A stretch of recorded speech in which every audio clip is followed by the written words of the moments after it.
Sa ilalim ng malamlam, ngunit maliwanag at bilog na buwan, maingat na naglalakad ang mag-amang Manny at Israel sa gubat. Tahimik ang paligid, maski ang mga kaluskos nila ay bihirang marinig. Ang ama ay may hawak na isang lumang latigo. Ang hawakan nito ay gawa sa pulidong kahoy ng kamagong at ang dulo ay may nakabalot na pilak. Ito'y isang sagradong armas na ayon sa kanya ay pamana pa ng kanyang mga ninuno na nagpasalin-salin sa bawat henerasyon ng kanilang pamilya. Sa kanyang tabi, bitbit naman ng kanyang 10 taong gulang na anak na lalaki ang isang pana na may pakong tanso sa magkabila ang dulo. Isa ring espesyal na sandata na ang mga palaso ay inilubog sa banal na langis, asin at dinasalan ng orasyon. Ang ama ay hindi lang basta nangangaso ng mga hayop. Ang kanilang tunay na pakay ay ang manghuli ng mabangis at mapanganib na mga aswang. Sa tuwing kabilugan ng buwan, sinasadya nilang magpunta sa gubat. Ito ang oras kung kailan nagiging aktibo at malakas ang mga nilalang ng dilim. Ayon sa matatanda, ang liwanag ng buwan ay nagbibigay lakas sa mga nilalang at pinipili nilang lumabas para makahanap ng pagkain. Kaya naman, ito ang pinipiling araw ng mag-ama para lumaban. Sapagkat para sa kanila, ang pakikitigma ay hindi dapat laging madali. Mas gusto nilang dalawa ang isang makatarungan at may saysay na laban. Lumaki si Israel na sanay sa ganitong buhay. Maliit pa lang siya, nakikita niya na kung paanong pinoprotektahan ng kanyang ama ang kanilang baryo sa mga nilalang na kumikitil ng buhay. Hindi lahat ay naniniwala sa kanila. Para sa iba, kathang isip lang ang mga halimaw. Pero para sa mag-ama, ito ay katotohanan na kanilang hinaharap sa tuwing sumasapit ang bilog na buwan. Anak, magdahan-dahan ka ng hakbang. May nararamdaman ako sa paligid natin. Tumango si Israel. Nagkatinginan ang dalawa nang sa bandang unahan nila ay nakarinig sila ng ingay na parang may ngumangasab. Bigla silang napahinto. Hinto! Sandali lang. Sigurado ko na hindi tayo mabubokya ngayong gabi, anak. Oo nga po, Tay. Tara na, tignan po natin. Dahan-dahan silang lumapit. Hinawi ang mga matataas na damo at sa isang hakbang pa ay tumambad sa kanila ang isang baboy ramo. Mas malaki ito kaysa sa karaniwan at maitim na maitim ang balat. Ngunit ang nagbigay ng kilabot sa mag-ama ay ang makita nilang may kinakain ito. Diyos ko, Tay! Katawan po ng taong kinakain niya! Tumigil sa pagkain ng baboy ramo, tila nakaramdam. Tumaas ang matutulis nitong mga tenga na parang may pinakikinggan sa paligid. Unti-unti itong tumingin kung saan direksyon sila nagtatago. Ang mga mata nito'y nagbabaga at may tumutulong dugo sa bibig. Biglang sumugod doon ang baboy ramo. Biglang napaatras si Israel, pero ang tatay nito ay hindi natinag. Matapang itong lumabas at hinarap ang hayop. Punyemas kang aswang ka! Dumali ka na naman, ha? Tay, mag-iingat ka! Mabangis ang aswang, ngunit bago pa ito makalapit, naging maagap ang matanda. Agad niyang iwinasiwas sa hangin ang kanyang hawak na latigo. Isang malakas na tunog ang umalingaw-ngaw sa katahimikan ng gubat. Biglang napahinto ang halimaw. Umungol ito na tila nasaktan kahit hindi naman ito tinamaan sa katawan. Mas lalo itong naging mabangis nang makabawi. Galit na galit itong muling sumugod. Ipinalo ulit ni Mang Manny ang latigo sa lupa. Umusok ang lupang tinamaan ng latigo. Ayan, Tay! Sige! Nasasaktan siya! Aswang ka! Akala mo makakaligtas ka! Sige, Tay! Bigyan mo ng leksyon yan! Oo, anak. Magbabayad kang aswang ka! Muli niyang ipinalo ang latigo sa lupa. Mas malakas.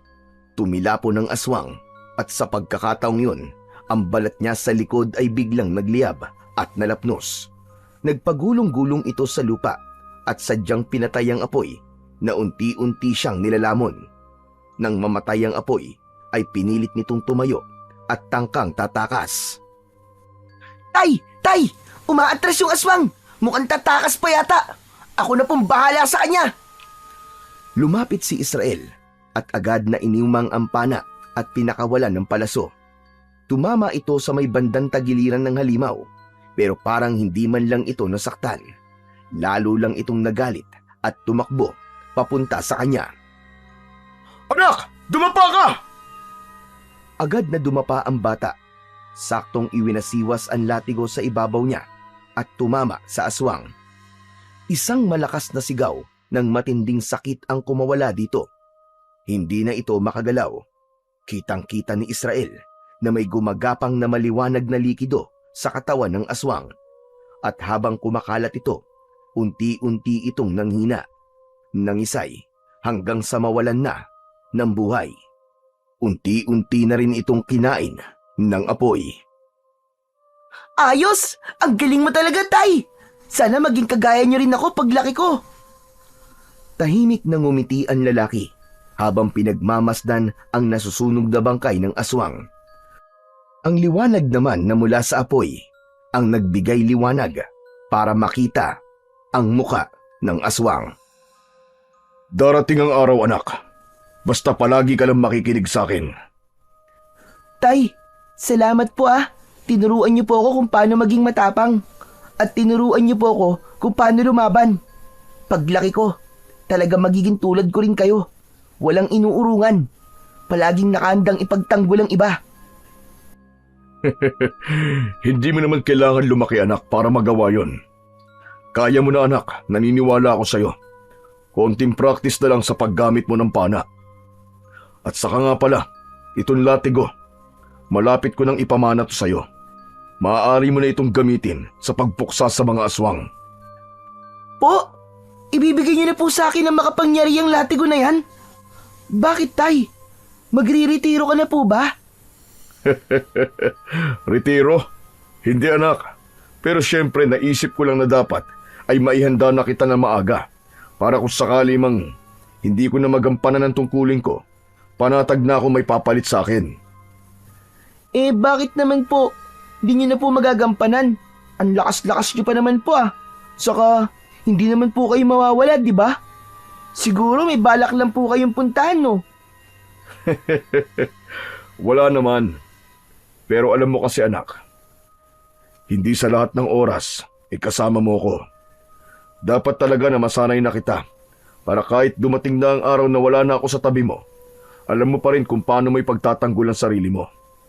Ang kuya mo at ang buong baryo laban sa panganib na dala ng mga aswang. Kayang-kaya ko na po sila, Tay. Huwag po kayong mag-alala. Alam kong kaya mo, anak. Kaso, yung mga nakalaban natin, mga pangkaraniwang aswang lang sila. May mas nakahihigit sa kanila na ibang uri ng mga aswang. At yun ang dapat mong paghandaan. Talaga po? Meron pa pong mas makapangyarihan pang aswang? Oo naman.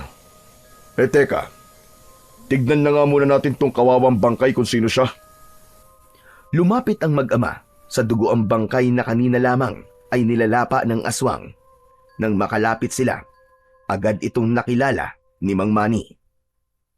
Teka, kung di ako nagkakamali, si Hilario to. Ano po? Si Mang Hilario? Yung mga ngahoy po? Hala, bakit? Malamang ay inabot na naman to ng gabi sa pangunguha ng kahoy dito sa gubat. Ilang beses ko na kasi siyang pinagsabihan na wag na magpapagabi dito lalo na kapag bilog ang buwan. Pero yan, matigas ang ulo nilapa tuloy ng aswang. Sayang, kung medyo napaaga lang po sana tayo ng dating dito, Tay, baka naligtas po natin siya. Kawawa naman si Mang Hilario. Huwag ka nang malungkot, anak. Hindi natin mababantayan ang lahat. Ang kaya lang natin, magbawas ng mga nilalang na masama. Dahil ang bawat mapapatay nating mga aswang, maraming buhay ang maaari nating mailigtas. Sa sinabing yon ng kanyang ama, mas lalo nang naunawaan ng bata ang kahulugan ng ginagawa nila. Hindi lang yun basta pakikipaglaban, kundi tungkol din sa pagliligtas at pagprotekta sa kanilang mga kababaryo. Matapos ang ilang sandali, nagpahinga ang mag-ama sa ilalim ng matandang puno ng balete. Hiningal si Mang Manny. Hawak pa rin ang latigo sa kanyang isang kamay. Anak, punasan mo nga ng pawis si tatay. Opo, sige po. Agad na lumapit si Israel. Inilabas niya ang kanyang maliit na panyo at pinunasan ang noo at leeg ng kanyang ama. Napansin niya ang bahagyang panginginig ng balikat nito. Tay, ayos lang po ba kayo? Gusto niyo po ba ng tubig? Ayos lang ako, anak. Medyo napagod lang ako kanina. Napagod? Bakit naman po kayo mapapagod? Hindi naman po kayo dating ganyan ah. Mas mabangis pa nga po yung nakakalaban natin noong mga nakaraang araw Pero parang baliwala lang po sa inyo yung pagod. Pero bakit ngayon? Parang... Ganito talaga, anak. May mga pagkakataong humihina rin ang espiritual na lakas ng isang antingero. Kung minsan pa nga, sa tuwing ginagamit ang mutya, nakakakuha ito ng enerhiya mula sa tao. Kaya yan, mabilis ako napagod. Pero di ba tay, sanay na po kayo sa pakikipaglaban? Bakit ka naman po manghihina? Oo, anak. Sanay nga ako sa pakikipaglaban. Pero hindi ibig sabihin nun, hindi na ako mapapagod. Basta anak, mauunawaan mo din kung bakit ako ganito. Mahirap po sigurong ipaliwanag, no? Tay, pwede niyo po ba akong kwentuhan tungkol po sa hawak niyo pong latigo? Ito ba latigo ng ahas? Opo, tay. Bilib na bilib po talaga ako sa latigo niyo, tay. Napakalakas niya pong sandata. Mantakin niyo po. Kahit hindi pa tumatama, nasasaktan na po agad yung kalaban yung aswang. Yung iba pa nga po, makita pa lang po yung latigo niyo. Abay nagkakandara pa na para makatakas. Malakas talagang sandata to, anak. Pinanday at pinatibay ng panahon. Galing pa to sa mga ninuno natin. Ito ang pinakamatandang pamana ng ating angkan. Gawa ito sa balat ng isang kobra. Ang sabi pa nga, alaga raw yun ang unang nagmamay-ari ng latigo. Nang mamatay ang ahas, ayaw niyang tuluyang mawala ito sa kanya. Kaya ang ginawa niya, ibinigay niya ang patay na ahas sa pinakamagaling na tagapanday ng sandata noong panahong yon. Hindi ko alam ang eksaktong paraan ng pagkakagawa. Pero tignan mo naman, ang galing, di ba? Kaya nga po siguro pinatuyo po yan sa araw. O kaya pinakuluan sa kung anong mahiwagang sangkap. Tapos dinasalan pa ng orasyon para hindi basta masira. Pwede. Ang galing mo, anak. Kasi ang sabi pa nila, habang pinapanday ito, biruin mo, 6 na araw na nagtago ang panday sa isang kuweba. Walang sino man ang pinayagan lumapit, kahit sino. Hala, kaya pala naging isang makapangyarihang sandata ang latigo ng ahas, tay. Grabe pala ang pinagdaanan bago tumabuo. Tama. Pero alam mo ba, parang buhay pa rin ang latigong ito. Ano? Buhay po? Oo, anak. Tama ka. Para pa rin siyang buhay. May sarili siyang diwa at marunong siyang makaramdam. Wow! Ang galing po talaga, tay. Tatay, may kahinaan po ba ang latigo ng ahas? Meron, anak. Kung ang may hawak nito ay walang pananalig sa kapangyarihang taglay nito at walang paninindigan, hindi ito tatalab. Minsan ay mas lalo pa nitong ipapahamak ang gumagamit. Kaya nitong makilala ang mabuti at masama. Kung ganun, tay, hindi po pala ito pwedeng mapunta sa kamay ng masasama. Kasi hindi po tatalab sa kanila. Tama ka. Pero dapat mo pa ring ingatan, lalo na kapag naibigay ko na sa'yo. Dahil maraming nilalang ng dilim ang magkaka-interes dito. Alam mo ba kung bakit?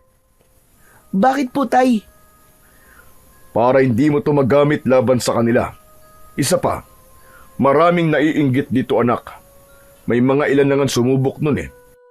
Mga mambabarang, mangkukulam, maski mga albularyo. Lahat sila gustong makuha ito. Saglit na natahimik si Israel.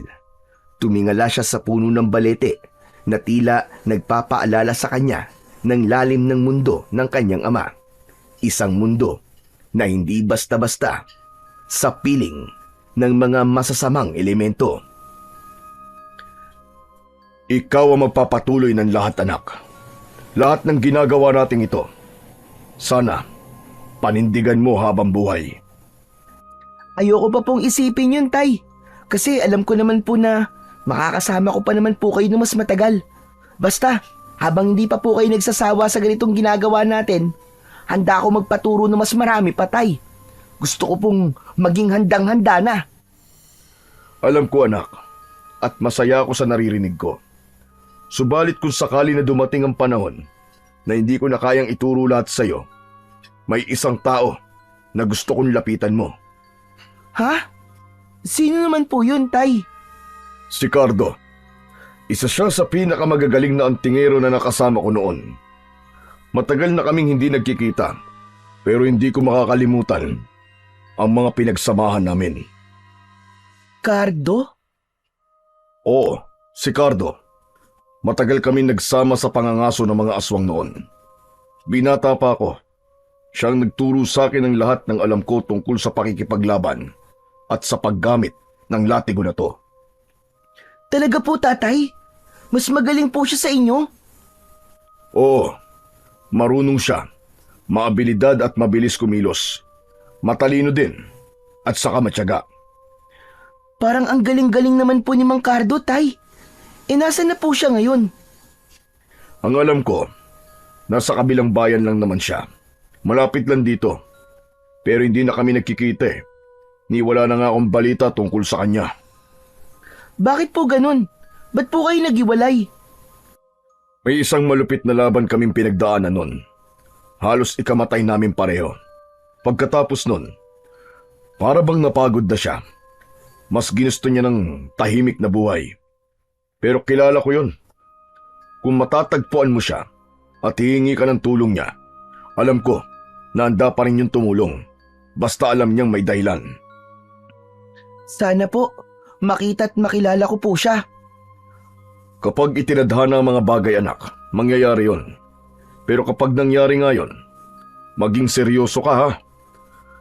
Kasi wala naman ako mapagmamanahan kundi ikaw lang. Di naman pwede ang kuya mo. Opo, Tay, pangako po. Hindi ko po kayo bibiguin.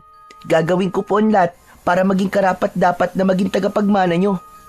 Yan ang gusto kong marinig sa iyo, anak.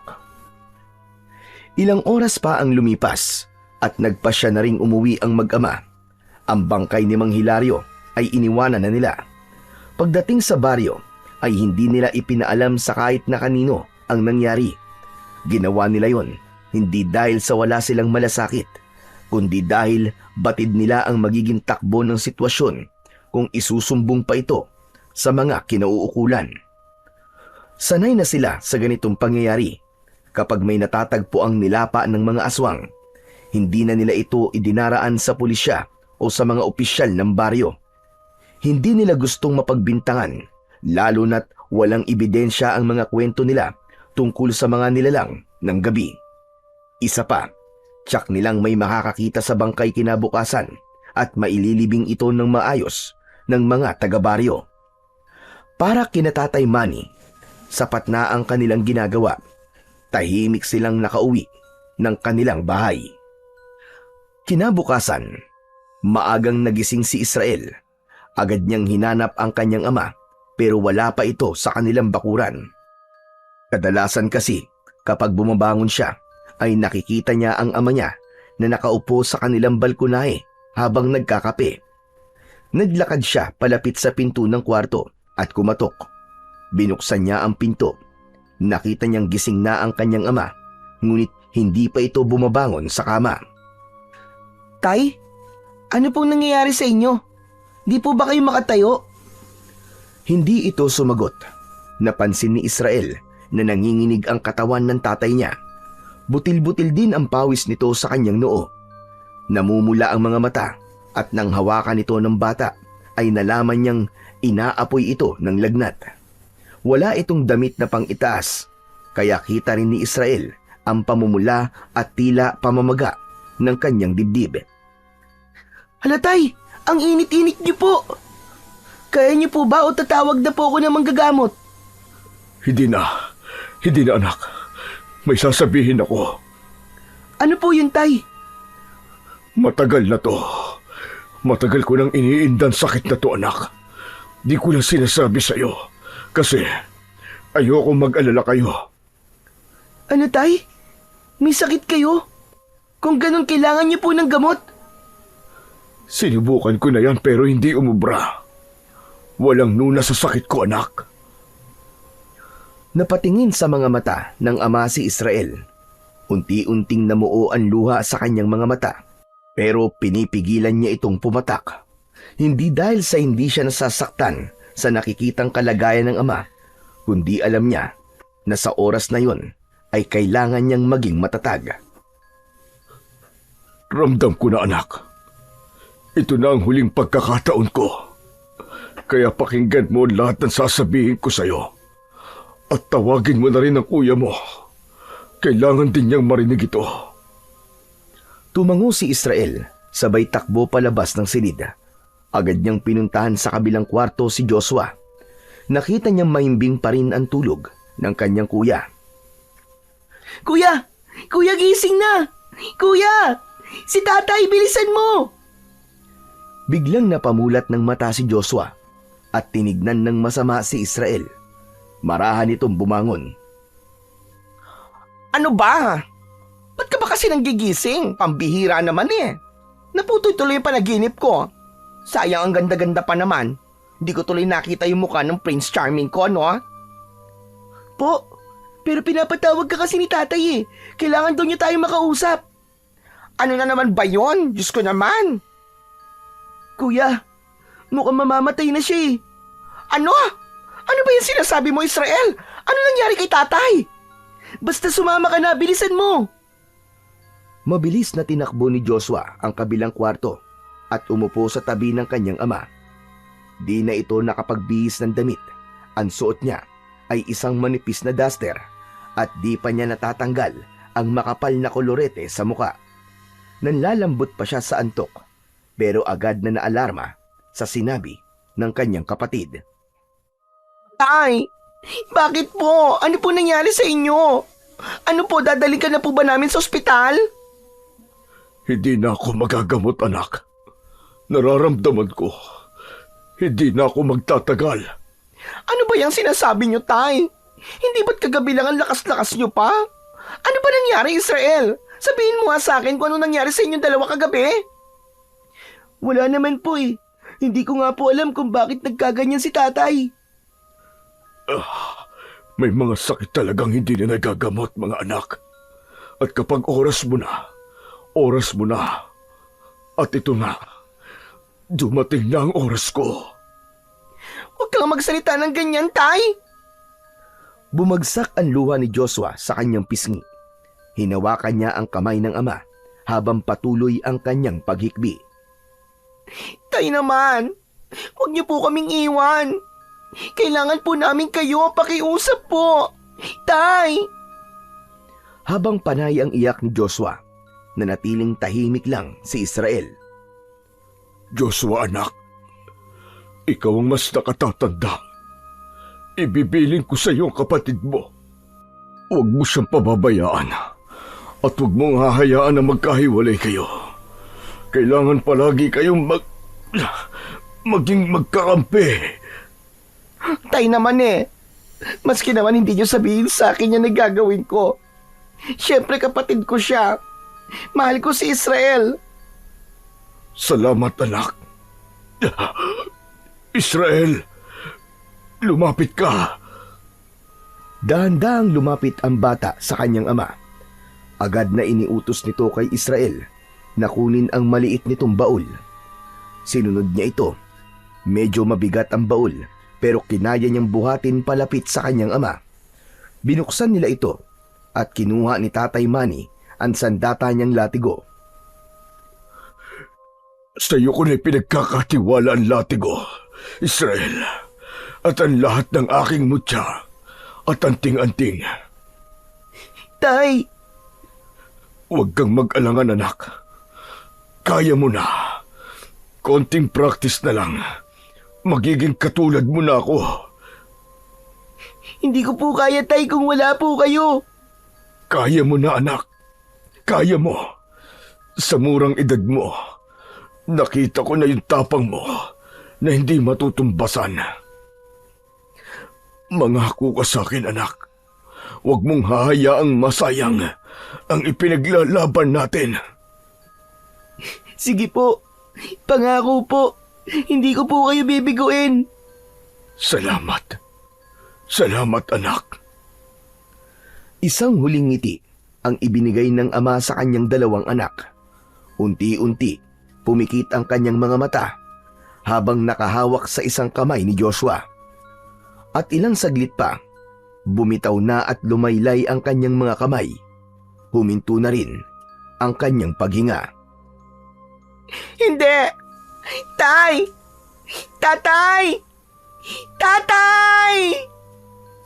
Malakas na palahaw ng iyak ang pinakawala ni Joshua. Masakit sa kanya na nawala ang ama nang wala man lang silang nagawa. Pero si Israel, nananatiling seryoso lang ang muka. Hindi nababasa ang kanyang emosyon habang palipat-lipat ang kanyang tingin sa dalawa. Israel, wala na si tatay. Diyos ko, tayo na lang. Wala na ang tatay natin. Muling kinuha ni Joshua ang kamay ng kanyang ama at lumuhod sa gilid nito. Tay, patawad po sa lahat ng naging kasalanan ko sa inyo. Hindi ko alam na ganito pala kalala ang pinagdaraanan nyo. Hindi natin kasalanan, kuya. Ganyan naman talaga si tatay eh. Mas pinili niyang tiisin ang sakit kaysa maging pabigat sa atin. Pero bakit naman ganito? Bakit biglaan? Hindi ko po alam eh. Pero kagabi napansin ko na po na parang may kakaiba sa kanya. Pinagpapawisan po siya tapos hinihingal. Ang sabi po niya eh, ayos lang po siya. Hindi ko naman din alam. Pero panay na po ang bili niya sa akin. Anong gagawin natin ngayon, Israel? Ililibing po natin siya ng maayos sa sementeryo. Paano mo nagagawa yan? Ang alin po, kuya? Yang ganyan? Parang baliwala lang sa iyo ang pagkamatay ni tatay. Hindi ka man lang umiiyak. Hindi ka ba nalulungkot? Nalulungkot po. Pero wala naman na po akong magagawa, di ba? Hindi na nga siya gigising maski umiyak pa ako ng umiyak. Saka sabi niya po sa akin kagabi, kailangan ko daw po maging matatag. Para daw po maging kagaya ko siya. Kailangan kong maging matigas at huwag magpapatinag sa mga pagsubok. Ang dami niyang naituro sa iyo. Pero ako, ba't parang ngayon ko lang napansin na kinulang na pala kami sa oras? Wala man lang kami sapat na bonding. Hindi katulad mo, Israel. Palagi mo nakakasama si tatay. Magkaibang magkaiba ang naging ugnayan ni na Israel at Joshua kay Tatay Manny. Si Israel ang palaging kasama nito saan man magpunta. Mas malapit sila sa isa't isa. Para silang magkaibigang sundalo sa gitna ng digmaan. Parehas sila ng hilig, paniniwala at kakayahan. Ibinuhos ni Mang Manny ang lahat ng kaalaman at pananampalataya niya sa bunsong anak. Tila ba nakatakda na talaga si Israel na siyang magiging tagapagmana niya. Ngunit si Joshua naman, iba ang naging papel sa kanilang tahanan. Masayahing tao si Joshua. Mahilig siyang kumanta, maglinis ng bahay, magluto at iba pa. Mula nang mamatay ang kanilang ina, ay siya na ang tumayong ilaw ng kanilang tahanan. Siya ang nag-alaga kay Israel noong maliit pa ito. Siya ay isang bakla. Malambot ang kanyang kilos at parang babae kung manamit. Si Mang Manny, bagamat isang tipikal na lalaking malakas at matapang, ay hindi kailanman ikinahiya ang pagkatao ng kanyang panganay. Hinayaan niya lang ito sa kung ano ang gusto nitong gawin sa buhay. Hindi nga lang sila naging malapit, pero malaki ang respeto niya at pagmamahal sa kanyang anak. Ngunit ang kawalan ng sapat na oras at sa mga nasayang na pagkakataong naging mas malapit sana sila, yun ang pinaghihinayangan ni Joshua. Agad na inayos ang burol ng kanilang ama. Tumulong ang mga kaibigan nito at ilang mga tao na di nila inaasahan. Mga tao na minsan daw na natulungan ng kanilang ama. Nalaman ng magkapatid na si Mang Manny pala ay mahal na mahal ng maraming tao dahil sa pagiging isang mabuting tao nito at pagiging matulungin. Nang makita ni Israel na nasa loob na ng kabaong ang ama, kahit ilang ulit pa niyang piliting pigilan ang luha, husa na itong pumapatak. Sa tabi niya, humahagulgol naman ng walang tigil ang kanyang kuya. Ang araw na yon ay hindi naging madali para sa kanila. Parehas na di pa rin makapaniwala ang dalawa sa isang iglap ay nanakawin ng kamatayan ang buhay ng kanilang ama. Isang mandirigmang matapang, isang ama na laging handang ipagtanggol ang kanilang pamilya, ngayon tahimik ng nakaimlay sa loob ng kabaong. Habang abala ang mga tao sa pag-aalay ng dasal, may isang lalaking tumayo sa tabi ni Israel. Tila galing sa malayo, sunog sa araw ang balat, magaspang ang mga palad, at ang pinakamapapansin sa kanya ay ang pahilis na peklat sa kanyang muka. Mula sa kanang noo, pababa sa pisngi, may kabang naramdaman si Israel nang mapansin ang lalaking yon. Kinamayan sila ng lalaki at agad itong nagpakilala. Namilog ang mga mata ni Israel. Ako nga pala si Cardo. Ano po? Kayo po ba ang Mang Cardo na binabanggit po sa akin ni tatay na kaibigan niya? Ano ka mo? Binanggit ako ng tatay mo. Bakit? Bilin niya po kasi sa akin. Hanapin ko daw po kayo pag wala na siya. Makiusap daw po ako sa inyo na turuan niyo raw po ako sa pakikipaglaban at sa paggamit po ng latigo ng ahas. Talaga? Sinabi niya yun? Opo, kasi sabi niya, baka raw po di niya maituro ang lahat ng dapat kong malaman kaya kailangan ko po magpaturo sa inyo. Kasi mas mahusay daw po kayo kaysa sa kanya. Ikaw daw po nagturo sa kanya kung paano po makipaglaban. Totoo po ba yun, Mang Cardo? Pambihira talaga tong kaibigan ko. Maski matagal na pala kaming hindi nagkikita, hindi pa rin siya nagbabago. Palagi niyang binubuhat ang aking bangko. Ano po yun? Ang ibig kong sabihin, hindi pa rin niya nakakalimutan ang mga pinagsamahan namin. Palagi pa rin niya akong pinagmamayabang, maski ang totoo. Siya naman talaga ang mas magaling sa aming dalawa. Sabi ko ni, tama ako ng hinala. Kasi nakita ko talaga, ang galing-galing po ng tatay ko. Kaso, wala na po siya ngayon. Patay na po siya. Ano bang nangyari? Bakit ang bilis naman yata? Matagal na daw po siyang may sakit. Hindi lang po niya sinasabi sa amin. Tumango si Mang Cardo at sinilip ang kaibigan sa loob ng ataol. Kailan siya ililibing?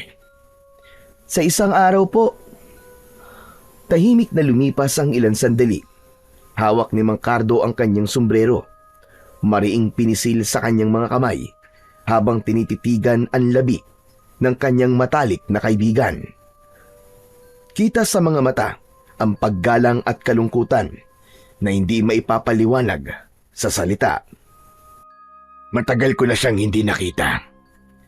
Hindi ko naman inakala na ganito na pala ang magiging susunod naming pagkikita. Nilingon siya ni Israel. Tinitigan ito mula ulo hanggang paa. May kung anong pagkakapareho sa ama nito. Ang tikas, ang matalas nitong mga tingin, at ang kilos. Hindi alam ni Israel kung anong eksaktong pinagsamahan ng kanyang ama at ng matandang kaharap niya ng oras na yon. Pero malinaw sa kanya ang isang bagay. May tiwala ang kanyang ama kay Mang Cardo. Sapat na yon para maramdaman niyang ito nga ang tamang tao na dapat niyang lapitan para matupad ang pangarap niyang maging katulad ng kanyang ama. Isang araw ang lumipas. Nasa sementeryo na ang halos lahat ng tao sa barangay. 2 tao ang sabay na inilibing ng araw na yon, si Mang Manny at si Mang Hilario. Mainit ang araw, pero malamig ang pakiramdam ni Israel. Habang ibinababa ang kabaong ng kanyang ama sa hukay, tahimik lang siya at halos hindi nagsasalita. Sa tabi niya, panay ang iyak at sigaw ni Joshua. Nasa malapit din si Mang Cardo, tahimik lang na nanonood. Nang matapos ang seremonya, unti-unti nang nagsiuwian ang mga tao. Natira na lamang silang 3. Nilapitan ni Mang Cardo ang 2. Israel, ano na ang plano mo? Taga-ibang baryo ko at may tungkuling ginagampanan doon. Hindi ako pwedeng magtagal dito. Po, pero paano po yung bili ni tatay kung uuwi na po kayo kagad?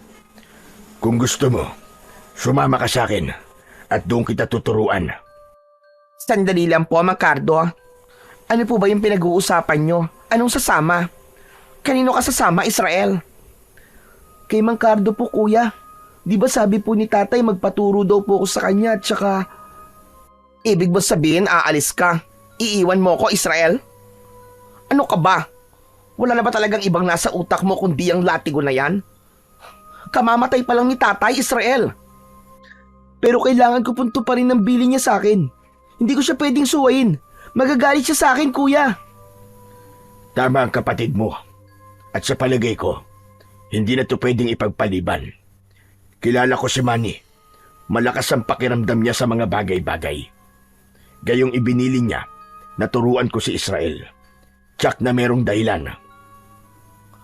Ano sa palagay niyo po ang mga dahilan? Posible bang may paparating na panganib? Kaya pinaghahanda itong si Israel? Posible, Joshua. Kaya sasama sa akin ang kapatid mo. Sandali lang. Hindi pwedeng ganun-ganun na lang yon. Hindi mo siya pwedeng dalhin agad. Bakit naman hindi pwede, Kuya Joshua? Ikaw na lang ang natitirang kapamilya ko, Israel.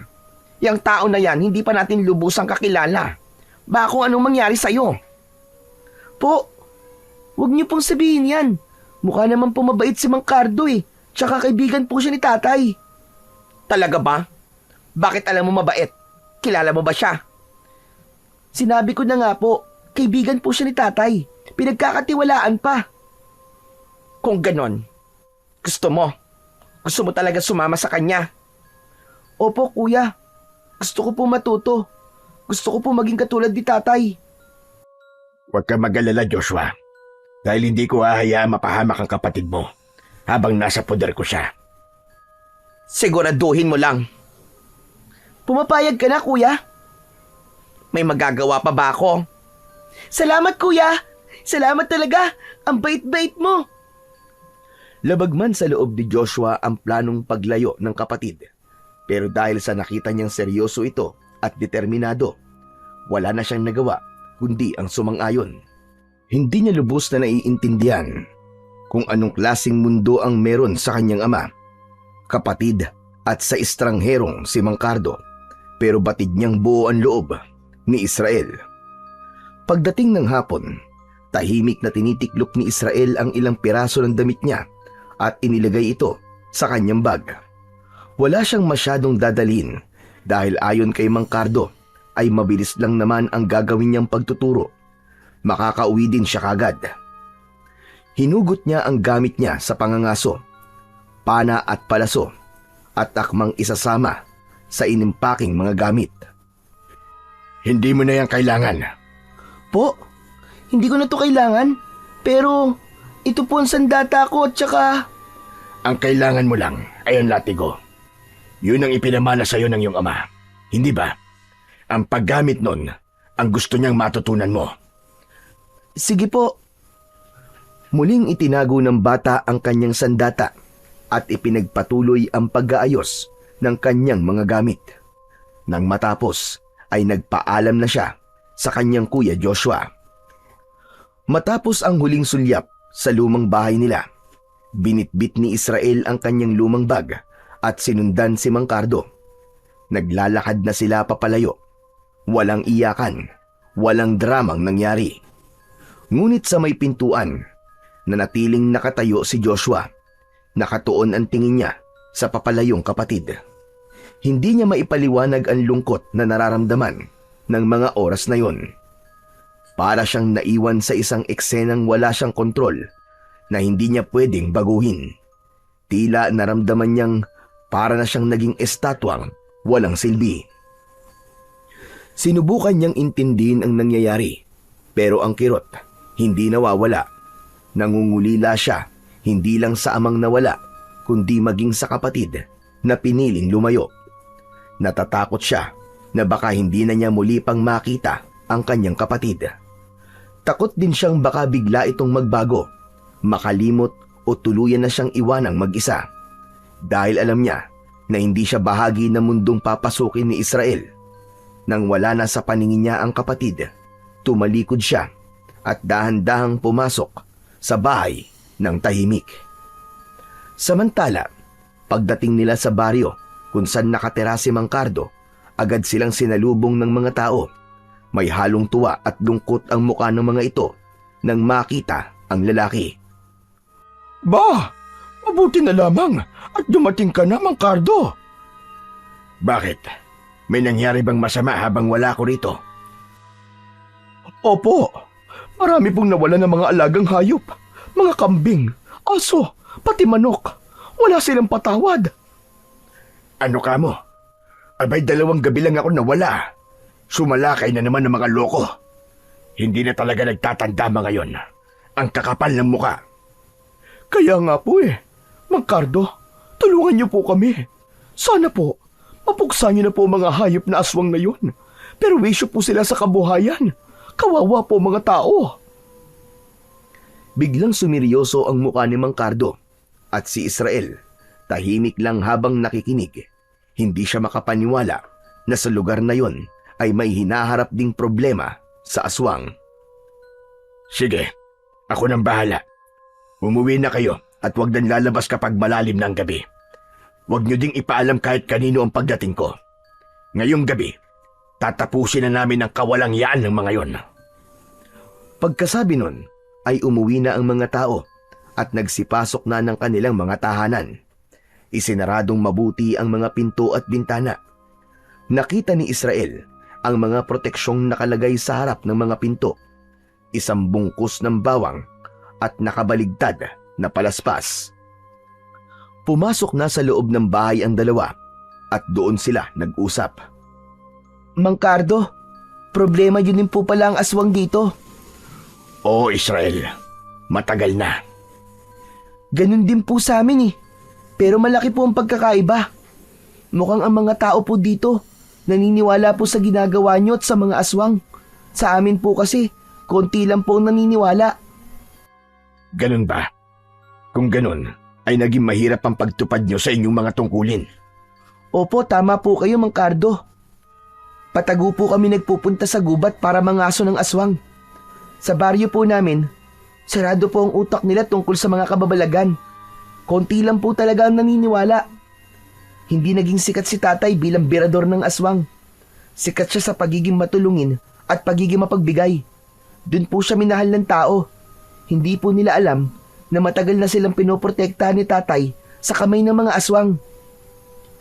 Dito naman, naniniwala sila sa aswang kasi nakakita na sila.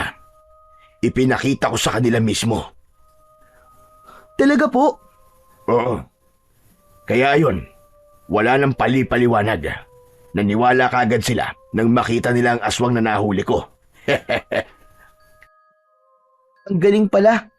Kung ganun din sana ang ginawa ni tatay, no? Di natuto rin sanang mag-ingat yung mga taong nabibiktima ng aswang. Ay nako, nakakalungkot lang. May mga buhay na nasayang po dahil sa ganun. Tama ka, Israel. Mang Cardo, ano na po ang plano nyo ngayon? Kailangan nating kumilos kagad. Hindi na pwedeng palampasin ito. Tayo po ang huhuli sa aswang. Tama ka, Israel. Tayo ang huhuli. Simula ngayong gabi, ikaw na muna ang katuwang ko. Simulan natin ngayon ang training mo. Agad siyang tinuruan ni Mang Cardo. Sa likod bahay, sinimulan nila kagad ang pagsasanay. Sa simpleng paraan, ipinakita ni Mang Cardo ang tamang paghawak sa latigo, kung paano ito ikutin at kung paano mapapalakas ang epekto nito bilang sandata laban sa kasamaan. Ang latigo ng ahas, hindi ito basta isang latigo lang. Kailangan maramdaman mo na bahagi ito ng iyong katawan. Kailangan maging isa kayo, ang kilos at ang lakas. Sinubukan ni Israel na sundin ang mga sinabi ng matanda. Paulit-ulit, ipinapalo niya ito sa lupa. Iwinawasiwas sa hangin, pero minsan bumabalik sa kanya at muntik na siyang tamaan. Dahan-dahan lang. Huwag mong labanan ng galaw. Sundan mo ito. Opo, Mang Cardo. Pawis na pawis si Israel, pero hindi siya tumigil. Kahit sumasakit na ang braso niya, tiniis niya hanggang sa maramdaman niya ang sinasabi ng matanda na dapat ay maging konektado sila ng latigo. Nagawa niya ang perpektong pagwasiwas at pagpalo nito sa lupa. Magaling, Israel. Madali ka palang turuan eh. Mas mahusay ka pa sa iyong ama. Hala, talaga po. Nako, biro lang po yan, Mang Cardo. Magaling po si tatay eh. Hindi ko po mapapantayan ang galing niya. Hindi ka naniniwala sa akin. Ako na nagsasabi. Mas magaling ka sa tatay mo. Pero may dapat kang malaman tungkol dyan sa latigo. Ano po yun, Mang Cardo? Tignan mo sa dulo ng latigo. Makikita mo may mutya. Yan ang mutya ng pangil ng kobra. Ha? May pangil pala dito? Hindi ko po alam yun ah. Oo. Isa yan sa pinakadelikado at pinakamakapangyarihang bahagi ng latigo. Wow! Kung ganun, may mas igagaling pa pala to. Ang astig! Siyempre naman. Alam mo bang para ring buhay ang latigo na yan? Oo. Hindi na yan gumagalaw tulad ng buhay na ahas. Ngunit, ang kapangyarihan niyan, buhay na buhay. Kapag gumana ang bisa ng mutya na yan, ang latigo parang nagiging kasing talim ng espada. Kaya din itong lasunin ng kalaban gaya ng kamandag ng kobra. Papatayin nito ang kalaban sa loob lamang ng ilang minuto. Grabe! Ang galing pala talaga nito. Hindi po ito binanggit ni tatay ah. Hindi po niya sinabi sa akin ang tungkol sa mutya na yan. Hindi ko alam kung anong iniisip ng tatay mo. Pero mukha talagang ako ang gusto niyang magsabi nun sa'yo. Ganun po ba, Mang Cardo? Mahiwaga talaga si tatay, no? Tama ka dyan, Iyo. At may dapat ka pang malaman. Ano po yun, Mang Cardo? Ingatan mo yung mutya. Dahil kapag nawala yan, wala nang bisa ang latigo mo. Mabubulok yan, Israel. Parang patay na hayop na nilalangaw at unti-unting kinakain ng uod. Wala nang silbi. At kapag nangyari yun sa gitna ng laban, delikado ka. Hala, pero di ba? Di naman to ganun kadaling matanggal. Oo naman, kasi nakakabit yan mismo sa katawan niya. Matatanggal lang yan kung pipiliting alisin ng isang masamang nilalang. Ayaw nilang mutya ng pangil ng kobra dahil hindi talaga ito kayang labanan. Ganon kalakas ang kapangyarihan nito, Israel. Kaya ingatan mong mabuti yan. Naiintindihan ko po, Mang Cardo. Iingatan ko po ito na mabuti. Pinapangako ko po yan. Mabuti naman. Tumahimik na si Israel. Muli niyang sinubukan ng latigo. Ipinalo niya ulit ito sa lupa at mula doon, lumabas ulit ang isang usok. Usok na nakakasunog ng mga masasamang nilalang. Sakto 2:00 ng madaling araw. Pumilos ang dalawa. Tahimik na ang baryo ng mga oras na yon. Naglagay sila ng pain sa isang madamong bahagi ng gubat malapit sa baryo. Ito ay ang alagang kalabaw ni Mang Cardo. Dito natin sila hihintayin, Israel. Alam niyo pong pupunta sila dito, Mang Cardo? Sa dami na nakasagupa kong aswang, kabisado ko na sila. Kahit malayo sila, naaamoy nila ang dugo. Dugo? Ano pong dago, Mang Cardo? Dugo ng tao. Dugo ng tao? Saan naman po tayo kukuha ng dugo ng... Di na natapos pa ni Israel ang kanyang sasabihin. Nanlaki ang mga mata niya nang makitang sinugatan ni Mang Cardo ang sarili nitong palad. Lumabas ang sariwa nitong dugo. Agad niyang ipinahid ito sa katawan ng kanyang alagang kalabaw. Pagkatapos ay nagtago sila sa likod ng mga matataas na damo. Mga 50 hakbang mula sa kanilang pain. Naghintay sila. Hawak ni Israel ang latigo. Makalipas ang halos 30 minuto, dumating na ang inaasahan nilang mga nilalang. Andiyan na sila. Nandiyan na ang mga aswang. Pinagmasdan ni Israel ang mga aswang na paparating. Ang una ay payat, mahaba ang leeg at may matutulis na kuko na animo ay tari ng manok. Ang isa naman ay mas malaki, pero parehas lang sila ng itsura ng nauna. Parang tao, pero nakakatakot at bahagyang nakayuko. Israel, maganda ka. Dahil ikaw ang haharap sa kanila. Po! Ako po! Ngayon na! Agad-agad! Sigurado po ba kayo, Mang Cardo? Oo. Sa'yo na ang laban na ito, iyo. Bahagi na ito ng iyong pagsasanay. Huminga ng malalim si Israel. Lumabas siya sa kanyang pinagtataguan at mabilis na lumapit sa mga aswang. Bigla niyang iniampas ang latigo sa lupa. Narinig ang malakas na pagtama nito. Napaatras ang isang aswang, ngunit ang isa ay nagwala at sumugod. Israel, maganda ka! Muling ipinalo ng bata ang latigo sa lupa at katulad ng inaasahan, nasaktan ang mga aswang. Sige, ganyan nga Israel. Magaling bata. Sige, sige pa! Nang marinig ito ni Israel, natuwa siya ng sobra at nawala sa konsentrasyon. Napatingin siya kay Mang Cardo na nagtataas ng kamao. Ngunit sa hindi inaasahan, biglang nakabawi ang isang aswang. Bigla nitong sinunggaban ng bata. Nakalmot ang kanyang braso. Aray! Tinamaan ako! Israel!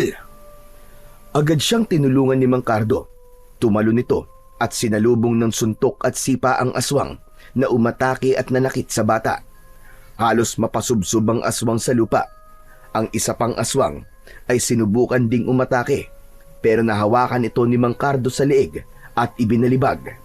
Tumama ito sa puno. Napatulala si Israel sa kanyang nakita. Hindi siya makapaniwala sa lakas ni Mang Cardo.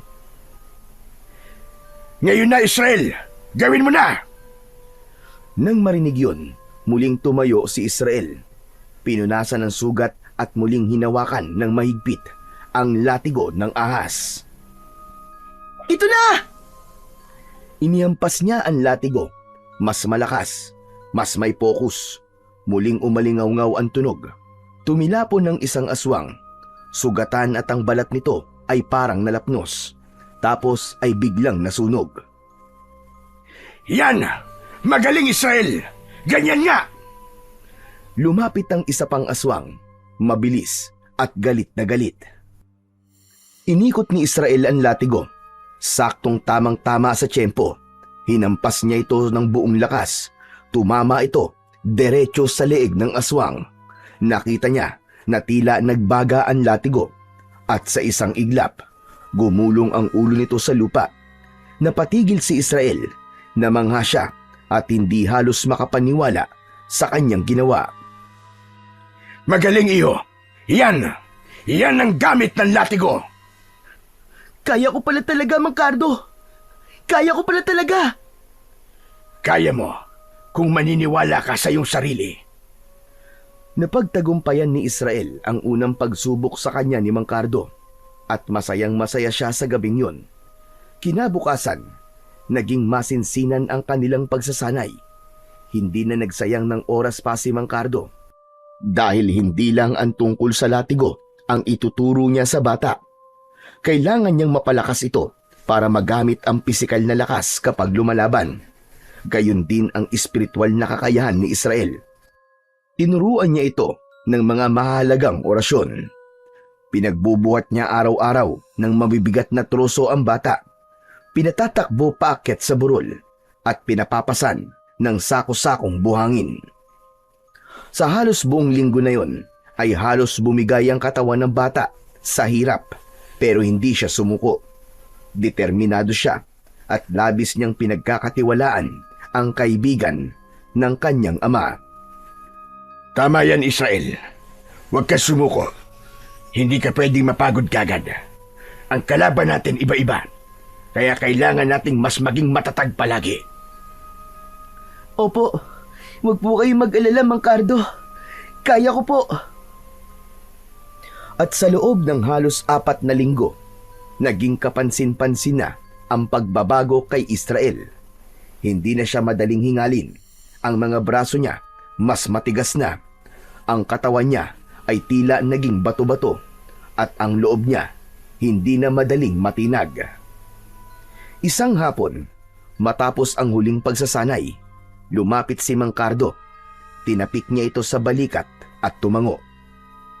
Handa ka na, Israel. Handa ka na. Mang Cardo, sigurado po kayo? Oo naman. Malaki nang ipinagbago mo, Israel. Pero sandali lang pala. May ibibigay pa pala ako sa'yo. Ano po yun, Mang Cardo? Mula sa kanyang baul ay may inilabas si Mang Cardo na isang bagay. Nagulat siya nang makita ito. Bakit? Papanong? Huwag ka nang magulat. Saka ko na lamang sasabihin sa'yo kung bakit meron ako niyan. Basta sa'yo na yan. Tiwala ko na magagamit mo yan. Tumango ang bata. Tinanggap niya ang bagay na yon at inilagay sa isang supot. Itinago niya sa kanyang bag. Tapos na ang kanilang pagsasanay. Inihanda na ng bata ang kanyang mga gamit para sa kanyang pag-uwi. Inihatid siya ng lalaki hanggang sa may bukana ng baryo nila Israel. O paano, Israel? Hanggang dito na lamang ako. May kailangan pa akong tapusing trabaho. Mang Cardo, maraming salamat po talaga sa inyo. Sa lahat po ng ginawa niyo para sa akin. Hindi ko po makakalimutan ito. Walang anuman yun, bata. Basta, huwag mong kalimutan ang mga itinuro ko sa'yo. Tumango si Israel. Lumakad na siya pauwi sa kanilang bahay. Nakita niyang bukas ang pinto. Dere-derecho siyang pumasok. Kaagad niyang naamoy ang aroma ng nilulutong ulam sa kusina. Ang bango! Parang tinolang manok yun ah! Nagulat si Joshua nang marinig ang boses ng kanyang kapatid. Agad siyang tumakbo papunta kay Israel at kaagad niyang niyakap ito ng maigpit. Hindi niya napigilang umiyak habang pinipisil-pisil ang likuran ng kanyang kapatid. Ay! Diyos ko, Israel! Israel, nagbalik ka na! Kuya naman ni Aray! Masakit po yung kurot niyo, kuya! Aray ko! Grabe ka, ha? Wala ka man lang pasabi. Akala ko hindi ka na talaga babalik eh. O tama na po. Yung niluluto niyo po, baka masunog yun. Sayang naman po. Tinola pa naman. Mamaya matuyo ang sabaw. Ay nako no, pabayaan mo siya. Wala akong pakialam kahit matuyuan pa siya ng sabaw. Basta ako, masaya ako na nandito ka na ulit. Para ka nawala ng 1 taon, Israel. Ang lungkot kaya ng bahay nung mawala ka. Ako rin naman, kuya. Miss na kita. At saka itong lugar na to, syempre. Pati yung boses mo, na-miss ko. Yung pagtatalak mo kapag makalat ako sa kwarto, kaya kapag tinatamad ako. Diyos ko, ang dami mo maaalala yung pa. Masayang-masaya ang magkapatid sa kanilang muling pagkikita. Sa simpleng tawanan at kwentuhan, muli nilang naramdaman ang pagmamahal ng isa't isa na maski kulang na ang kanilang pamilya. Habang ipinagpapatuloy ni Joshua ang kanyang pagluluto, sinimulan namang ikwento ni Israel ang ilan sa kanyang mga naging karanasan, ngunit may ilang bagay siyang hindi na muna binanggit. Sa gitna ng kwentuhan nilang magkapatid, biglang bumukas ang pinto ng dating kwarto ng kanilang ama. Lumabas mula doon ang isang lalaking hindi pamilyar kay Israel. Matangkad, moreno at malaki ang pangangatawan. Kumunot ang noo ng bata at agad siyang tumayo. Sino ka? Anong ginagawa mo sa kwarto ng tatay ko? Ako si Malik. Dito ako. Dito ka ano? Ano? Magsalita ka! Tumayo agad si Joshua at humarang sa pagitan ng dalawa. Kita sa kanyang muka ang labis na pag-aalala, pero ilang saglit pa ay huminga ito ng malalim at kumalma. Sandali lang, Israel, ano ka ba? Huminahon ka lang. Pakinggan mo muna ako, please. O sige, magsalita ka, kuya. Sino yan? Anong ginagawa niya dito sa atin? Halika nga, dun muna tayo sa sala. Mag-usap tayo. Kaagad nilang tinungo ang sala at doon nag-usap ng masinsinan ang magkapatid. Israel, siya si Malik. Nangungupahan siya dito sa atin. Ano? Pinaupahan mo ang kwarto ni tatay? Bakit, kuya? Wala akong choice, Israel eh. Alam mo naman, di ba, na si tatay lang ang inaasahan natin pagdating sa perang panggastos natin. Wala pa akong trabaho na hahanap eh. Kailangan nating kumain. Kailangan nating mabuhay. Kaya ayan, malaking tulong din yung pera na ibinabayad niya sa pag-upa. Pero hindi ko siya kilala, kuya. Delikado na nagpapapasok ka ng isang estranghero dito sa bahay natin. Alam mo namang maraming mahalagang gamit si tatay dito eh. Nako, nagkakamali ka ha. Hindi magkaka-interest si Malik sa mga gamit ni tatay, no? Ano ka ba? Mayamang tao yan. Hindi yan magnanakaw. Mayaman po siya? Bakit nangungupahan po sa bahay natin? Luma na to tsaka sira-sira pa. Ewan ko. Hindi ko nga rin alam kung bakit eh. Pero hindi na mahalaga yon. Ang importante, yung pera na ibabayad niya sa atin. Diyan ka nagkakamali, kuya. Hindi po importante ang pera. Mas mahalaga na ligtas tayong dalawa. Ano ka ba naman? Ako ang panganay sa atin, no? Kailangan kong tumayo para sa ating dalawa. Sa isang buwan mag-aaral ka na ulit. O, saan tayo kukuha ng panggastos, aber? Hayaan mo na, Israel. Magtiwala ka naman sa akin, no? Ipaubaya mo na to. Promise, wala tayong magiging problema. Sige po, kuya. Basta, promise mo yan, ha? Oo nga. Huwag ka na mag-alala, okay? Sige, kuya. Nagkasundo ang dalawa sa isang iglap na wala ang tensyon. O Malik, halika na dito ha. Lumakad palapit ang lalaki sa kanilang dalawa. Malik, eto nga pala si Israel. Siya yung palagi kong kinikwento na kapatid ko. Hello, ikaw pala si Israel. Ako naman si Malik. Kumusta ka? Iniabot nito ang kanyang kamay sa bata para sana makipagkamay, pero hindi ito pinansin ni Israel. Napangisi ito ng bagya dahil sa pagkapahiya. Huwag ka mag-alala. Sandali lang naman ako dito sa lugar nyo eh. Mabuti akong tao, bata. Wala kang dapat na ipag-alala sa akin. Okay, sige. Sinabi mo eh. Pero, pasensya ka na lang din sa inasal ko ah. Medyo nagulat lang talaga ako. Muling bumalik sa normal ang paligid. Si Joshua ay muling bumalik sa kusina at si Malik naman ay nagpaalam na rin at muling pumasok sa kwarto. Si Israel naiwan sa sala. Patuloy na nag-iisip. May mga tanong sa isip niya na walang sagot. Ilang sandali pa, tinawag na siya ni Joshua. Sabay na silang kumain. Hindi ba sumasabay sa pagkain yung bisita, kuya? Nako, hindi no. Huwag mo nang intindihin yon. Ganyan naman talaga yan. Sa umaga tulog na tulog, hindi kumakain. Pero sa gabi, lumalabas siya. Ano, kuya? Lumalabas siya sa gabi? Bakit? Anong ginagawa niya sa labas? Naku, hindi ko alam ano. Hindi ko naman tinatanong. Hindi naman ako tsismosa. Pero dapat alam mo pa rin, kuya. Basta, ang alam ko lang, parang may hinahanap siya. Ewan ko naman kung ano. Ganun ba? Oo. Ay, teka. Kalimutan mo na nga yan. Ang mabuti pa kumain ka na lang muna dyan, okay? Huwag mo nang intindihin yung bisita. Kinagabihan, nasa sala si Israel.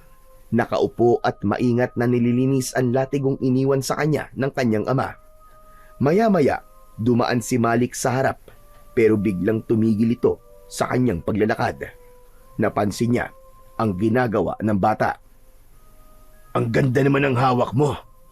Ano yan? Napalingon si Israel, saglit lang, tapos bumalik na sa kanyang ginagawa. Latigo ba yan? Mukhang luman-luma na, pero matibay pa rin. Teka, saan ba gawa yan? Parang balat ng ahas ah. Hindi sumagot ang bata. Patuloy lang ito sa pagpupunas. Pinagmasdan lang niya si Malik mula sa gilid ng kanyang mga mata. Bigla itong umupo sa tabi niya. Mas maigi pang tinignan ang latigo. Kita sa mga mata nito ang interes. Grabe, ang ganda talaga niyan ah. Parang balat ng kobra. Wala pa ring sagot mula kay Israel. Tahimik ka. Hindi bale, okay lang yan. Alam mo bang, kolektor ako ng mga kakaibang gamit. Antik, agimat, mga bagay na may kwento. Ganun ang mga hinahanap ko. Ngunit hindi pa rin siya pinapansin ni Israel. Alam mo, kung ibibenta mo yan, bibilhin ko yan. Ha? Hindi ko to binibenta, no? 20,000, ayos na? Hindi ko nga ito binibenta. Grabe ah. Marunong ka din palang maglaro, no? Siguro, gusto mo pang padagdagan, no? Alam mo, rare ang ganyan. Parang may kasama pang agimat. Pwede bang hawakan? Wag niyo pong hawakan. Sinabi ko na, hindi ko to binibenta. Wala akong pake sa pera mo. Teka. Bakit parang galit ka sa akin? Hindi na ito sinagot ni Israel. May narinig silang papalapit na yabag. Aba? Mukhang masinsinan niyang pag-uusap niyo ah. Ano bang meron? Sinasabi ko lang sa kapatid mo na gusto kong bilhin yung latigo. 100,000 piso. Ano? 100,000 piso? Seryoso ka ba? Oo naman. Mukha ba ako nagbibiro? Nanlaki ang mga mata ni Joshua sa labis na pagkamangha. Napatingin ito kay Israel na halatang naiirita na. Oy Israel, narinig mo ba yon? Ano masasabi mo? Malaking halaga yon. Hindi ko naman alam na napakamahal pala ng latigo na yan. Muli, nanahimik si Israel. Umiling lang siya pagkatapos ay tumayo at naglakad palayo. Ngunit may binitiwang huling salita. Hindi ko ibibenta ang pamana sa akin ni tatay. Patuloy na naglakad ang bata.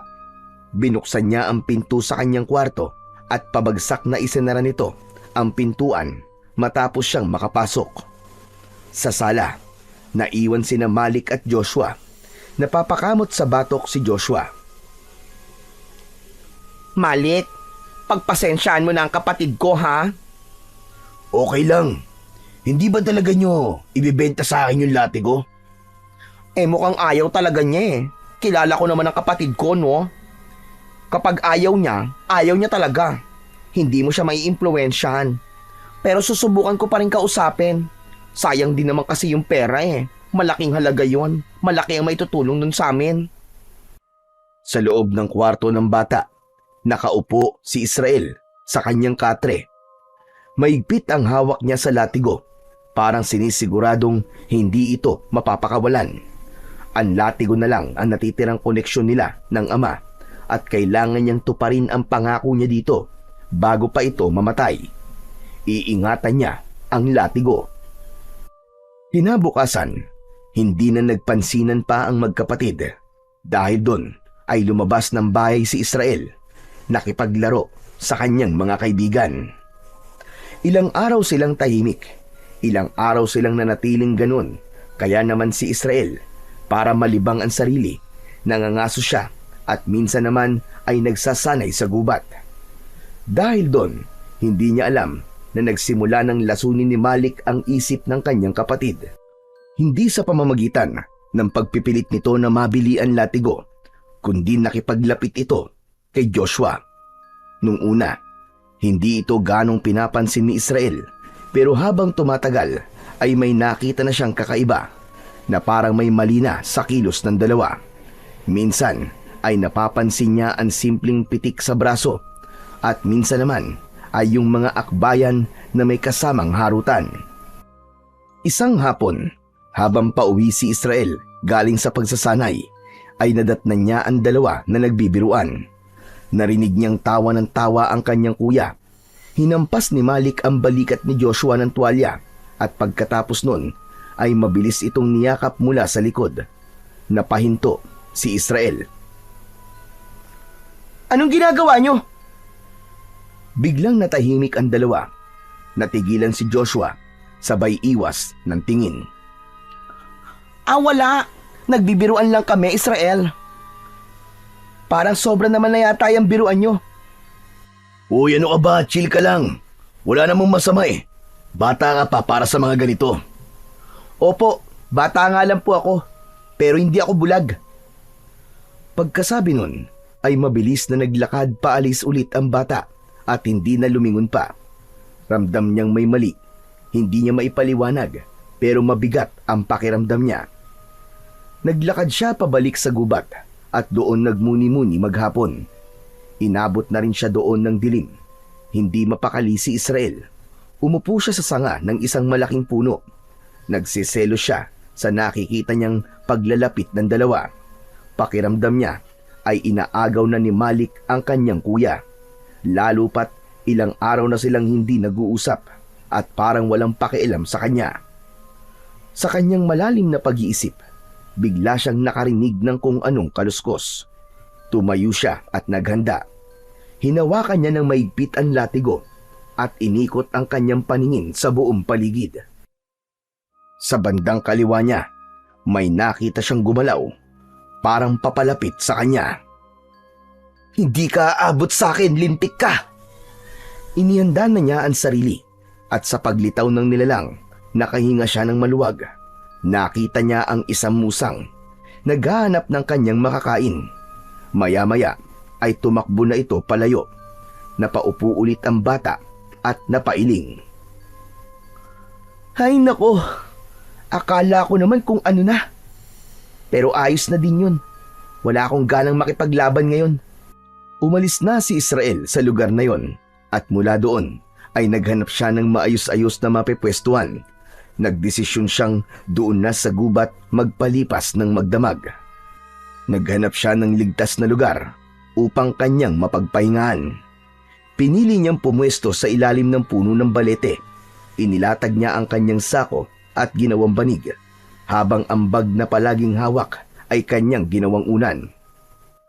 Hay! Ang sarap naman dito. Presko ang hangin at tahimik. Maya-maya pa, bumigat na ang talukap ng mga mata ng bata at payapa na siyang nakatulog buong magdamag. Samantala kinabukasan nang magising si Israel, naramdaman niya ang kakaibang alinsangan sa umaga. Tapos ay amoy malansa ang hangin, masangsang at parang nabubulok na karne. Napaangat ng ulo ang bata mula sa kanyang pagkakahiga. Doon niya malinaw na narinig ang ingay na nagmumula sa mga tao sa baryo. Bigla siyang napabalikwas.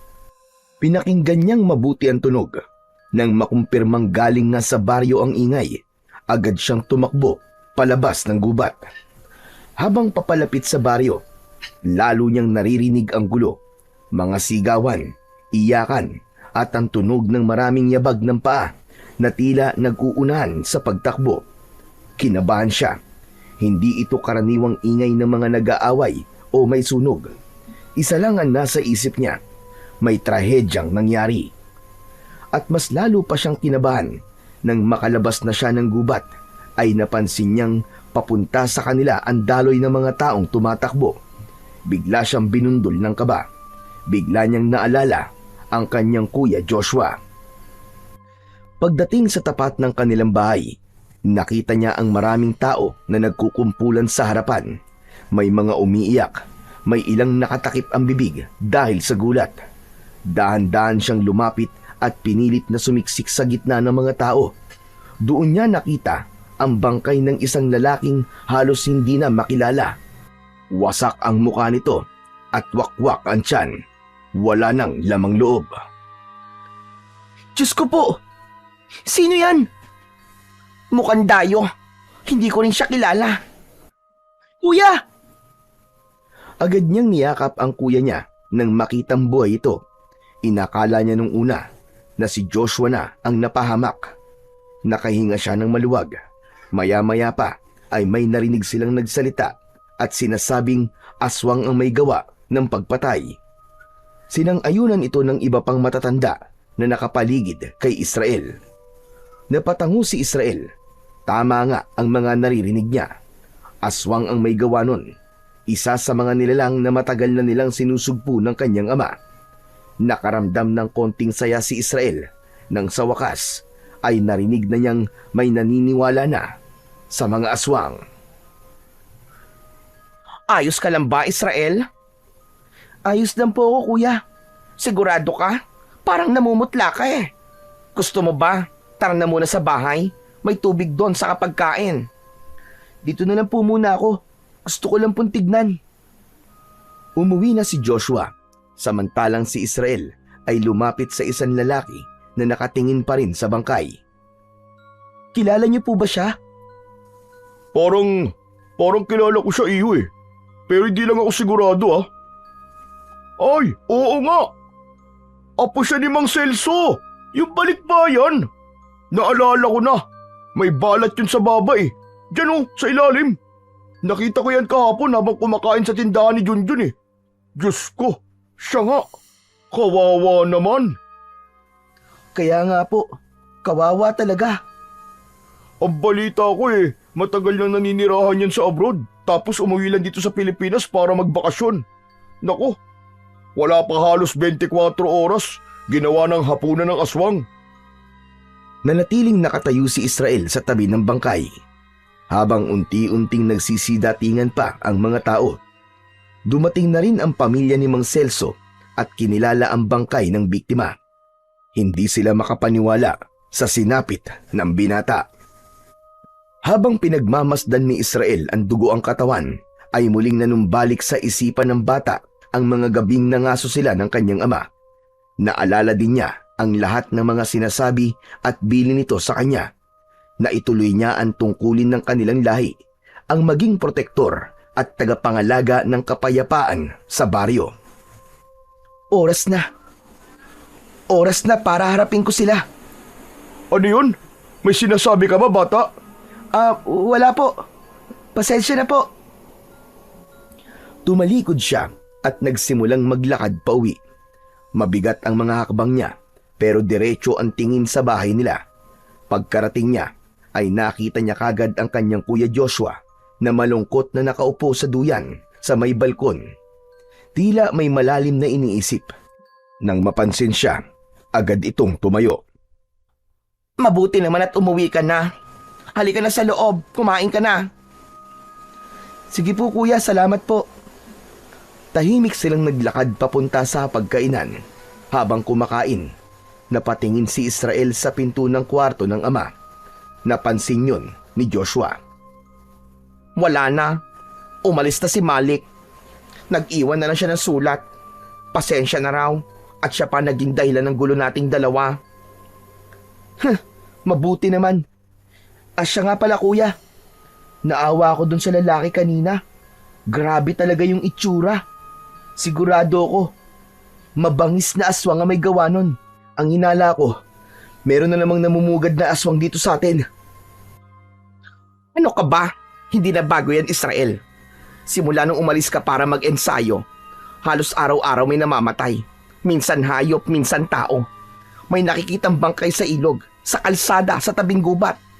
Pero madalas ay mga taga-ibang lugar ang natatagpuan dito. Parang ginawa ng tapunan ng mga bangkay ang baryo natin. Biglang napatingin si Israel sa sahig. Tila pinoproseso ang kanyang narinig. Si Malik, gaano po siya katagal dito sa baryo? Si Malik? Halos mag-iisang buwan na rin. Bakit mo naman natanong? Kasi po, hindi naman talaga natin siya kilala, di ba? O kung saan siya galing. Iniisip ko kasi na baka siya yung... Hoy, ano ka? Huwag kang ganyan ha. Mabait yung tao. Saka kung sinasabi mo na aswang siya, hindi no, imposible yun. Kasi kung talagang aswang yung tao, di sana patay na ako. Pero kuya, tigilan mo na nga yan. Huwag kang basta-basta nanguhusga ng tao ha. Mali yan, Israel. Hindi po ako nanguhusga, kuya. Pinakikinggan ko lang po ang kutob ko. At kapag gumana ang kutob ko, madalas tama ako. Saka kuya, palaging bilin sa atin ni tatay na huwag magtitiwala sa kahit na sino. Alam ko yon, pero hindi naman pwedeng ganyan ano. Hindi lahat ng tao ay dapat pagbintangan kaagad. Paano kung hindi nga siya inosente? Paano kung habang ipinagtatanggol mo siya, may ibang tao mapapahamak? Paano kung tama ako? Kaya mong patunayan yan. Natahimik si Israel sa sinabi ng kanyang kuya. Wala siyang maisagot sa tanong nito. Hindi, di ba? Alam mo, Israel, hindi ko naman sinasabing mali ka, no? Pero hindi ibig sabihin nun, tama ka na kagad. Kailangan natin ng ebidensya. Hindi sapat ang kutob lang. Sige po, pero nasa na po ba siya ngayon? Hindi ko nga alam eh. Ang sabi niya kasi sa sulat, may pupuntahan lang daw siya saglit. Tapos, saka siya magpapaalam sa akin. Magpapaalam siya sa'yo? Bakit kuya? Hindi mo pa maiintindihan, Israel. Huwag ka na magtanong. Hahanapin ko siya, kuya. Ano? Bakit mo naman gagawin yon? Sabi mo wala tayong ebidensya, di ba? Di kukuha ko. Kailangan kong malaman kung saan siya nagpupunta sa gabi. Kung ano ang ginagawa niya. Kung wala namang masama, di mabuti. Pero kung meron, humanda talaga siya sa akin. Israel, ano ka ba? Delikado yung gagawin mo, bata ka pa. At kung sakaling totoo nga ang hinala mo, paano kung ikaw ang mapasama? Hindi po mangyayari yung kuya. Magaling na po ako. Halos kasing lakas ko na po si tatay. Talagang hindi mo kayang palampasin ng ganitong bagay, ano? Hahanapin mo talaga ang gulo. Hindi ko hinahanap ang gulo, kuya. Sagot ang hahanapin ko. Kasi kung totoong may halimaw na naman dito at wala akong ginawa, ibig sabihin, walang kwenta ang lahat ng itinuro sa akin ni Mang Cardo at ni tatay. At talagang ipinagmamalaki mo yung natutunan mo, no? Pwede bang tigilan mo na yan? Po, hindi pwede, kuya. Hindi ako pwedeng tumigil. Para kay tatay to. Kailangan kong tuparin ko ano mga napag-usapan namin at yung pinangako ko sa kanya. Hindi ko basta-basta bibitiwan ang tungkulin ko para sa ibang tao. Ayun na nga, Israel. Yan ang problema sa iyo eh. Palaging ibang tao ang iniintindi mo. Palaging ibang tao ang iniintindi niyo ni tatay. Pero minsan ba sumagi sa isip nyo na sa kalagitnaan ng gabi, iniiwan nyo ako mag-isa dito na kayo lang palagi ang magkasama? Kuya, anong ibig mo sabihin? Anak din ako ni Tatay Israel, pero ano, mag-isa ako dito, takot. Bawat kaluskos na naririnig ko, wala akong magawa, kundi ang magtalukbong ng kumot. Tapos ano? Kuya, sorry, hindi ko alam. Alam mo, sa totoo lang, ayoko talaga ng ideya na mag-iensayo ka pa kasama yung Mang Cardo na yun eh. Kasi akala ko nung namatay si tatay, titigil ka na. Pero ano? Gusto mo pa rin ituloy?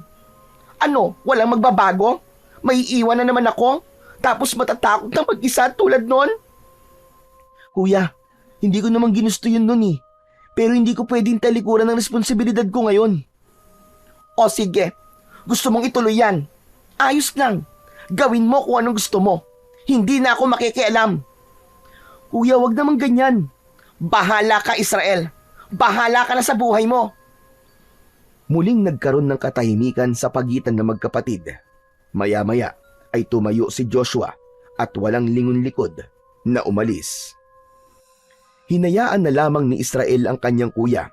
Alam niyang hindi rin naman siya matitiis ni Joshua. Pagkatapos niyang kumain, ay iniligpit na niya ang kanilang pinagkainan at pagkatapos ay kinuha niya ang bag at umupo sa sala. Inilabas niya ang latigo ng ahas at muli itong pinunasan. Gumagaan ang kanyang pakiramdam kapag ginagawa niya yon, ngunit may pamilyar na boses ang sumira ng kanyang katahimikan. Magandang araw, Israel. Malik, di ba umalis ka na? Anong ginagawa mo dito? Hindi sinagot ni Malik ang tanong niya. Tahimik lang itong lumapit sa kanya at tumabi. Ibenta mo na sa akin yan. Bibilin ko ng triple sa nauna kong presyo. Ang kulit mo rin no? Hindi ko talaga ipagbibili sa ito, kaya tumigil ka na. Sige na, sayang yung pera oh. Malaking tulong yun sa inyo. Yung latigo na yan, gusto ko talaga yan maipasama sa mga koleksyon ko eh. Ba't ba ang kulit mo? Hindi nga sabi. Saka hindi ako naniniwala na para lang to sa mga koleksyon mo. Dahil kung ordinaryong tao ka lang, dapat tumigil ka na nung una pa lang na tumanggi ako. Alam mo ba kung sino lang ang pwede magka-interes ng ganito sa latigo? Mga nilalang ng dilim. Mga aswang. Bakit? Aswang ka ba? Siguro gusto mo maghari dito no? Kaya pilit mo itong kinukuha sa akin kasi gusto mo na walang maging hadlang sa'yo. Aswang? Ako? Nagpapatawa ka ba? Isa lang akong simpleng kolektor, Israel. Hindi ako aswang. Ngunit hindi na naniwala si Israel. Gamit ang latigo, hinampas niya ang lupa sa harap ni Malik. Matinis ang tunog ng latigong tumama sa lupa. Ngunit si Malik ay hindi man lang gumalaw. Walang sugat, hindi nasaktan. Israel, anong ginagawa mo? Muling iwinasiwas ni Israel ang latigo. Mas malakas, pero muli, walang epekto. Imposible! Hindi ka tinatablan! Ha? Tinatablan? Ng ano? Tumahimik si Israel. Tumigil na rin siya sa kanyang ginagawa at muling umupo. Bigla siyang nagduda sa mga naging panghusga niya sa katauhan ni Malik. Bigo siyang saktan si Malik gamit ang kanyang latigo ng ahas. Pero hindi pa rin siya kampante. Hindi pa rin siya mapaniwala ni Malik na isa nga itong ordinaryong tao lang. Umalis ka na. Wala dito si Kuya Joshua. Tumitig lang si Malik sa kanya. Saglit itong hindi gumalaw. Tapos biglang ngumiti. Ngunit hindi ngiti ng isang kaibigan, kundi isang ngiting may ibig sabihin. Tinalikuran na siya ng lalaki at naglakad palayo na parang walang nangyari. Naiwan si Israel na hawak pa rin ng maigpit ang latigo. Sumapit ang gabi. Tahimik na ang buong bahay. Tulog na si Israel. Dahan-dahang bumukas ang pintuan ng kanyang silid. Maingat na pumasok si Joshua. Saglit siyang tumigil sa tabi ng kapatid at tinignan ito. Nang masigurong mahimbing na ang tulog nito, tahimik niyang kinuha ang bag ni Israel.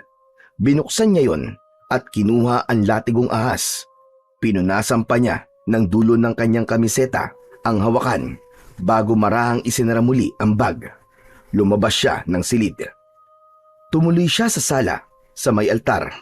Dahan-dahan niyang binuksan ang lumang baul ng kanilang ama. Isa-isa niyang nilabas ang mga agimat ng kanilang tatay Manny. Maging ang ibang mga antigong bagay ay hindi niya pinatawad. Nilimas niya ang lahat ng laman ng baul. Napatingin siya sa litrato ng kanyang ama na nakapatong sa gilid ng altar. Patawad po, Tay. Pero kailangan ko tong gawin.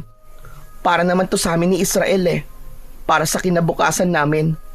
Saka ayoko na po talaga na sumunod siya sa yapak nyo. Ayoko nang malunod siya sa mundo ng anting-anting, sa pakikipaglaban at sa kung ano-ano pang panganib.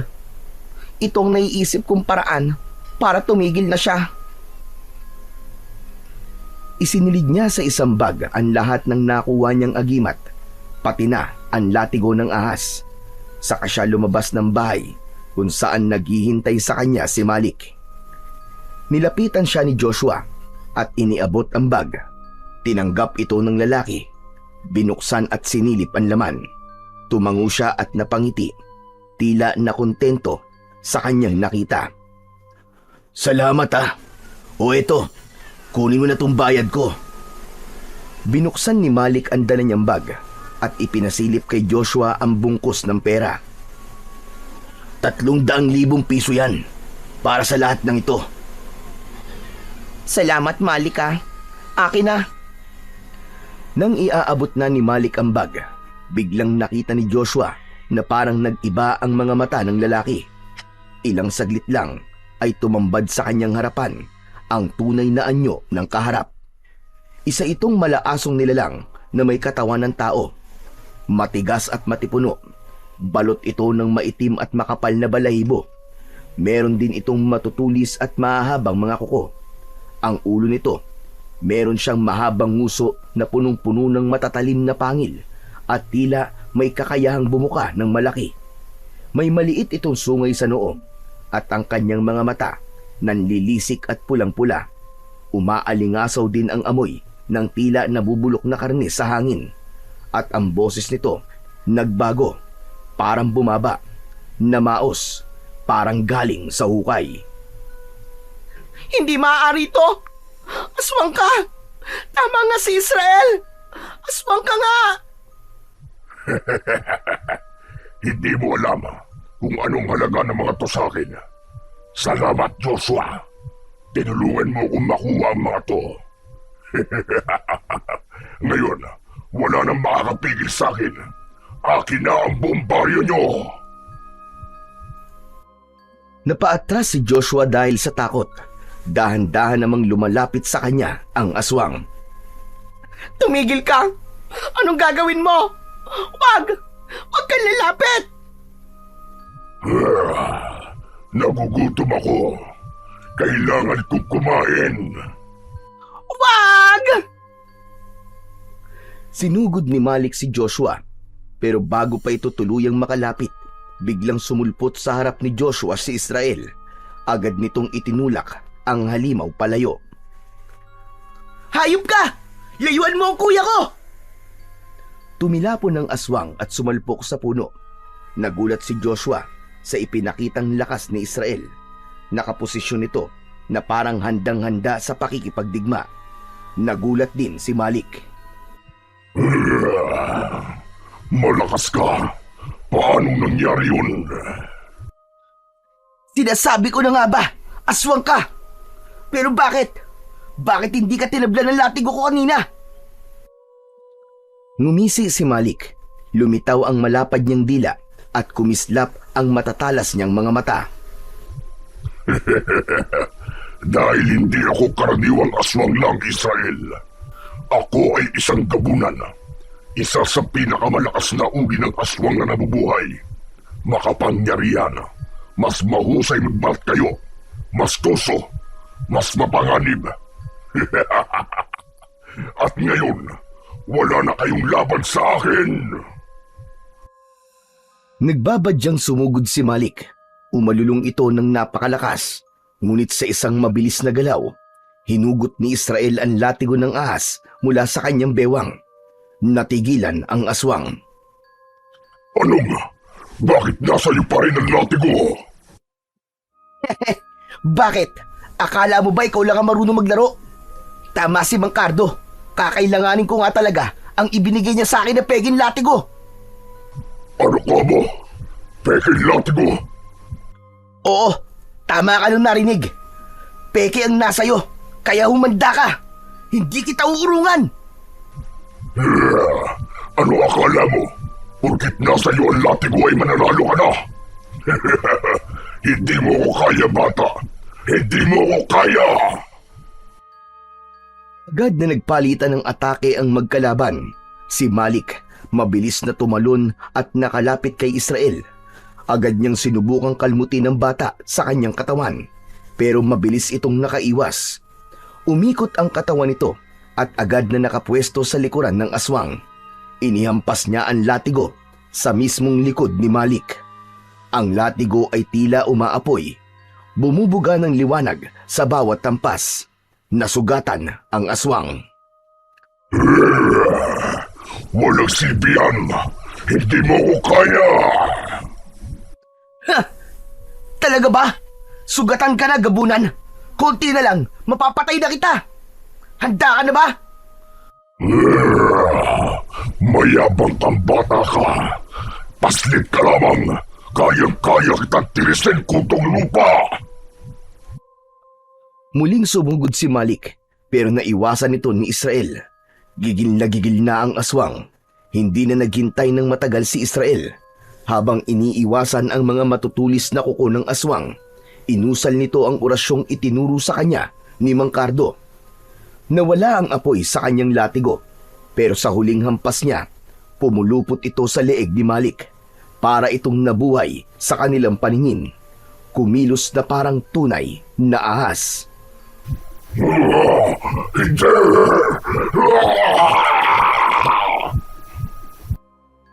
Lalong humigpit ang pagkakapulupot ng ahas. Tapos ay sumisingasing ito at inilalabas ang mahahaba nitong mga pangil. Dumura ng puting kamandag ang kobra. Ilang sandali pa ay kinagat ng ahas ang mga mata ni Malik. Kitang-kita ni Israel at Joshua ang paggapang ng kamandag sa anyo ng puting liwanag mula sa muka ng aswang. Gumuhit ang puting liwanag papunta sa kanyang muka tapos kumalat sa kanyang buong katawan. Napasigaw si Malik.